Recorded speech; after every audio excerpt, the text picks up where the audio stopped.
prodigal son. They came to bear witness to an ancient message delivered by a new messenger. I don't care what Hollywood says. I don't care what the news media say. I don't care what politicians do or say. Listen to me. It's a sin against God. This is his standard. This is his law. In this Albuquerque arena, Franklin Graham, son of Billy Graham, prayed and preached with his famous father for the first time ever in the United States. I'm not worried about trying to live up to my father's image, because I can't. I can never be Billy Graham. It was a milestone for the largest Christian ministry on earth as the son assumed the role of teacher, and the father, who once prayed with presidents, listened humbly to the words of the son. You say, but Franklin, you don't understand the garbage I'm in. You don't understand the sin in my life. You don't understand the power that sex has over me. Let me tell you something. God will forgive you. I've listened to him preach, and he's a far better preacher than I am now.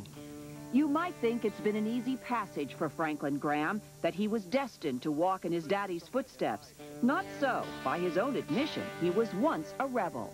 He always loved guns. He always loved motorcycles. He just did all kinds of things that we didn't approve of, but I never did scold him.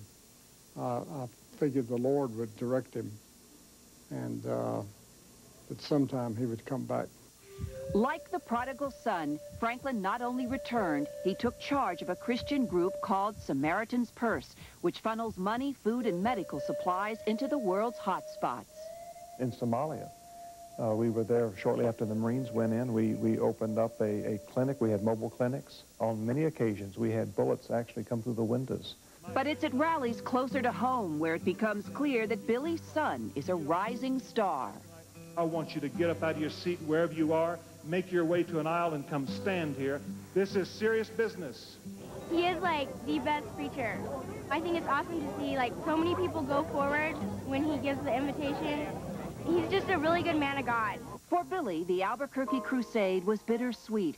At 80, he suffers from Parkinson's. He has trouble walking and sometimes can't find the strength to preach. My health is, I would say, fair and probably deteriorating somewhat. But Reverend Billy Graham says he'll retire when the Lord decides to retire him. And Franklin says that's just fine by him. As long as he's alive, as long as he has health and strength, I'm going to encourage him to preach. And if I can stay in the shadows and be in the background as a son, that's what I should do. Up next, we're hitting the comeback trail with a country music sensation who went from the top of the charts to the bottom of the barrel. Plus, meet the dorky disco dancers who double Ally McBeal's fun. But there's a lot more to these twins than their fancy footwork.